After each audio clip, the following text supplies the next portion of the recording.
So I'd like to call to order the May 7th meeting of the New Canaan Board of Education. Before you, you have the minutes from our April 16th meeting. If I could have you take a look at those, and when you're ready, if I could get a motion to approve those minutes from someone who was in attendance that night. Sherry, second. Katrina, all those in favor? Any opposed? Abstentions? 2 abstentions? Okay, thank you. And then if you could take a look at this evening's agenda, and if I could get a motion to approve the agenda. Penny, second. Tom, all those in favor? It's unanimous. Thank you. All right. Comments from the public. To ensure the public's right to be heard, the board has set aside time during the meeting for public comments. 2 minutes will be allotted to each speaker and a maximum of 15 minutes to each subject. Do I have anyone wishing to address the board this evening? Yes, please state your name.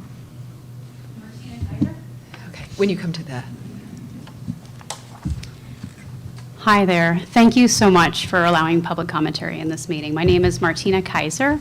My daughter, Sarah Kaiser, is an 8th grader at Sachs Elementary, and I'm here to talk about the later school times. So here to ask the board to open up a formal and public study to evaluate starting schools later for teens. As an engineer, I'm an engineer, I know the importance of using data-based decision-making in order to make good decisions as we go forward. And what we hear is that the science is backing the need for later start times for teens. I know personally that my daughter will be much more focused in class, and science also backs that teens will be much more focused in class. In addition to that, science says that there will be reduced suicide rates, reduced tardiness, and fewer accidents because teens will simply be much more aware as they're going to school and as they're in school. So I'd ask that you consider that data as you're moving forward to look at this important issue for our community. We moved here 9 months ago, and when we moved 2,500 miles to Connecticut, we had to decide what town we were going to live in. And the most important thing we had used to make that decision was the educational system, and that's why we picked New Canaan. This is an amazing educational system, and I have been very impressed since we've moved here. And I think what makes this system so wonderful is that there's such a spirit of community, right? Everyone in this town understands that it's extremely important to educate our children and that they get the best education possible. So I'd ask, as you look at that, please keep that spirit of community as you look at later school times for teens, and keep that as an open process, a process that is formal, so that everyone who's engaged in this as a stakeholder has the opportunity to input and to be a part of the decision-making process going forward. So I know this is a really complicated issue. I know it's complex. We're right at 2 minutes. Am I done? Yeah. Oh, sorry. Thank you for your consideration. Thank you. Thank you so much. Thanks. Anyone else wishing to address the board? Thanks. Back for another visit, just for fun. Good evening. My name is Megan Steele, and I wanted to thank you, Dr. Lutzy, Penny Ration, Maria Naughton, Katrina Parkhill, and Brendan Hayes for attending the recent presentation by Dr. Craig Canapari, the sleep expert and director of pediatric sleep at Yale. We learned that night that Sachs and New Canaan High School are in the bottom 10% of schools across the nation with 7:30 start times. 90% of the nation's schools start either later or considering a shift. When teens are sleep deprived, as Martina noted, suicide rates are up, teen car accidents specifically are significantly higher between 7 and 7:30 a.m., reaction times for athletes are slower, sports injuries are higher, anxiety and stress levels are higher. Teens' overall physical and social emotional health is compromised. We also learned with later start times, teens tend to actually sleep longer and have better quality sleep. So far, over 600 people in town have signed a petition in favor to move to later start times, and the number is growing. As a group, we respectfully request that the Board of Ed members put to vote the immediate formation of a school start time committee to be formally and publicly created per the bylaws so that we, the public, can have full knowledge of any meetings, process, and progress, and additionally, provide meaningful input into this outcome. It's a very important decision, and we know it is a complicated one. We know that we need to understand the cost, the logistics, and the possible solutions, but we believe we must put our teens' health first and take a holistic, creative approach to making this work. As parents and registered voters, we're entitled to this from our Board of Ed and school administration. Can we be assured that you will vote to create a formal and public committee on school start times before any recommendations or decisions are made by the administration's group to the Board of Ed?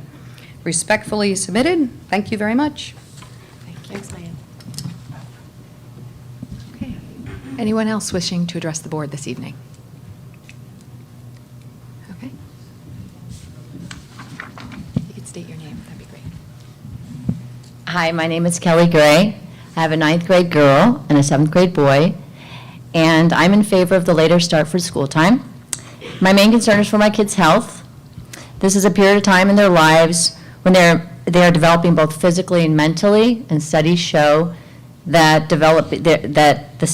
sleep plays an important role in their well-being. Like most kids, my kids are home at a late time. After extracurricular activities and sports, they arrive home sometimes after 9 p.m. and then having to do homework for my high schooler that might go late into the night. And I know that we're not alone in this type of schedule.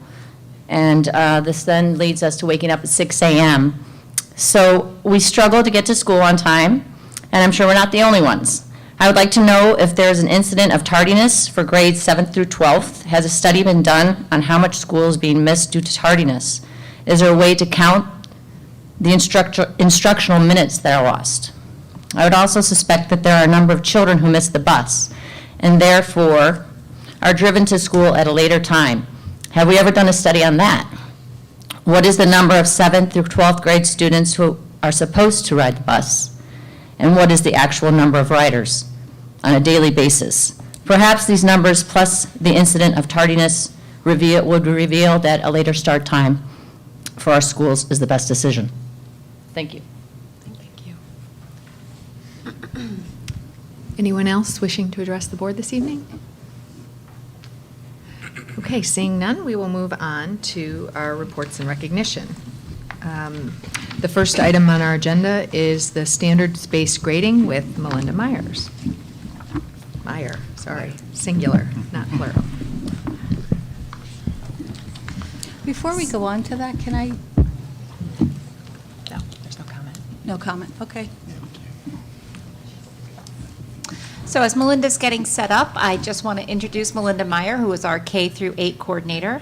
And tonight we'll be doing a presentation on standard-based grading. And we hope by the end of the presentation, you'll have a better understanding of what standard-based grading is.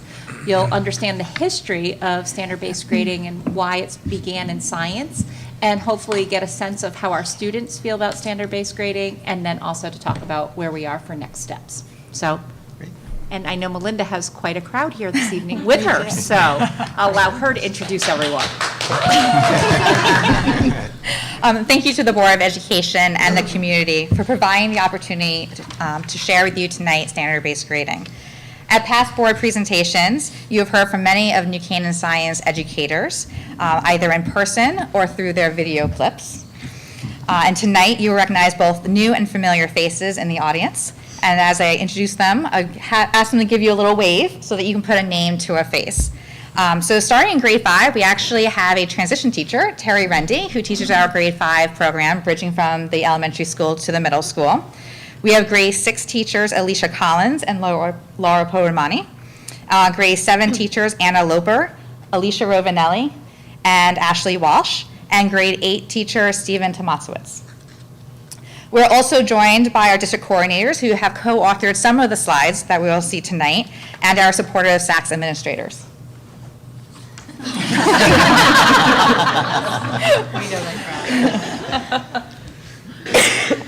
Tonight's presentation will address the Board of Education Goal 1, Objective 3, Letter D.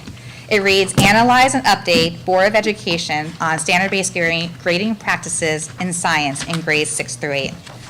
But to do this, we have to back up a little bit and explore the intricacies of what is a grade and what do grades actually represent across any discipline, whether it's mathematics or world language or visual and performing arts. We will then provide you with a brief explanation or a highlight of what is standard-based grading, some examples of how it communicates learning, and then share feedback from both students and teachers. What is the purpose of grades? This slide is actually the guiding principles for grading in any discipline. It says grades are a measurement and feedback tool. It's a system used to communicate academic progress to students, parents, and teachers. And it's an indication of what students know, understand, can do, and how to improve. And at this time, I actually invite you to tear out that slide from your presentation because we're going to be using these as guiding principles throughout the entire presentation and refer back to it. So feel free to highlight, to label, to tag, to code, however you'll best be able to use this as we go through the presentation.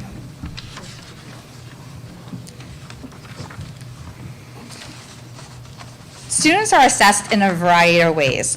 They include both academic components, such as tests, and non-academic components, such as participation.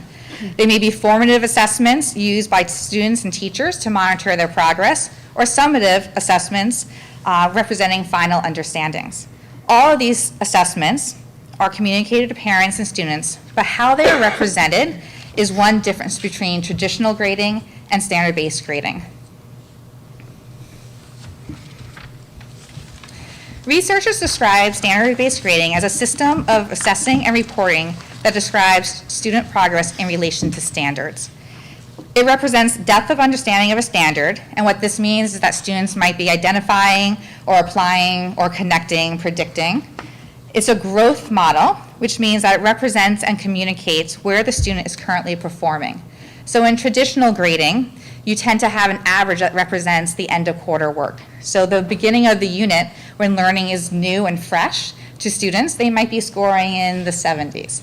And then as the unit continues and progresses, they deepen their understanding, they're working with the content, they might be ending in the 90s. But what you see on the report card at the end of the quarter is in the 80s. In a growth model, what you see at the end is their current level of understanding. So as you go through the growing and the learning, what is it now that you understand and can do? It also separates academic and non-academic elements. So academic is content specific, so these are the science standards.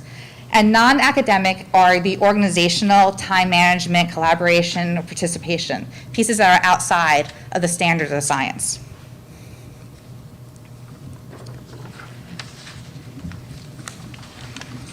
Let's take a look at how this is communicated to parents through PowerSchool, or parents and teachers and students. In traditional grading, we're using an ELA example. So this is what the ELA score would look like when you look in the PowerSchool portal. And remember that slide where we had all the different components of grading? Well, they're all included here, right in that one score. And it includes your academic, your non-academic, your tests, your labs, your formative assessments, even your homework can be mixed in with this traditional grading score. It communicates it all in one aspect. Within this score, you also have standards. You have the ELA standards of reading, writing, speaking, and listening. But do you know what your student's performance level is for each standard? What their strengths are, what their areas of support, the influence of participation in that score? So let's take a look at what is communicated through PowerSchool in a standard-based grading system. So I know it's a little small, so we're going to zoom in, and we're going to take a look at what it actually looks like zoomed in. It lists each of the content standards that your child has been working on. So if you recall from the Next Generation Science Standards presentation, we have 3 dimensions of science that we provide feedback on. And these dimensions are indicated here. So you have your, what we call the disciplinary core ideas, or it's listed as your content standards. We have your scientific and engineering practices. And in some grade levels, you might have another section called cross-cutting concepts. And then we have this section called habits of success. And this separates the academic and the non-academic scores. So your content and your scientific and engineering practices are separated from the habits of success. And if we continue to look at what's indicated on the slide, you would then see the actual standard listed. So in this case, we're highlighting the cells of structure and function.